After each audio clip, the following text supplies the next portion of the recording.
Freemasonry. Freemasons, or Masons, are members of a secret fraternal order known as the Ancient Free and Accepted Masons, whose goals are, supposedly, to promote brotherhood. One of the major source books of Masonic doctrine is Morals and Dogma of the Ancient and Accepted Scottish Rite of Masonry, written in 1871 by Albert Pike, and considered to be the Mason's Guide for Daily Living.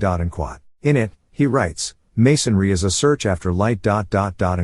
According to early Masonic manuscripts, its origins can be traced back to Adam, who was said to be the first Mason. The apron of Masonry allegedly represents the fig leaves worn by Adam and Eve in the Garden of Eden. The knowledge received by Adam after eating from the forbidden tree was carried on by his son Seth, and then Nimrod, who was responsible for the Tower of Babel, the great-grandson of Noah. Dr. Albert Mackey, 33rd degree, in writing his Encyclopedia of Freemasonry, referred to the York manuscript, No. 1 that contained information from a parchment dating back to the year 1560, which identified Babylon as the originator of Masonry. He also cited the Cook manuscript, The Legend of the Craft, which was written in 1420, and is said to be the second oldest Masonic manuscript, which reveals that Nimrod taught the craft of Masonry to the workers at the Tower of Babel. When God confused their language, these secrets were said to be lost. When King Solomon was building the temple, it is taught that Freemasonry was revived. Mackey said that the Masonic lodges were initially dedicated to King Solomon, because he was our first most excellent Grand Master.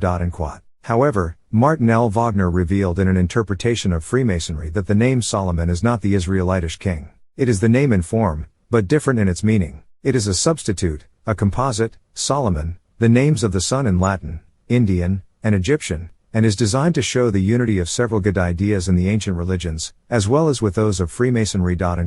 A story recounted in Masonic tradition has to do with Hiram Abif, a Syrian master mason, known as the architect of Tyre, who was said to be hired by Solomon to build the temple. He was killed by 3 fellow crafts when he would not reveal the secret Masonic word, so they could get master's wages in foreign countries, which was engraved on a gold triangle he wore around his neck. Solomon found the triangle, and had it placed in a secret vault under the temple. Abif later became a Christ-like figure to the Masons. Mackey said that Hiram represents a popular Syrian god against whom the champions of Jehovah, the Jews, strove ceaselessly.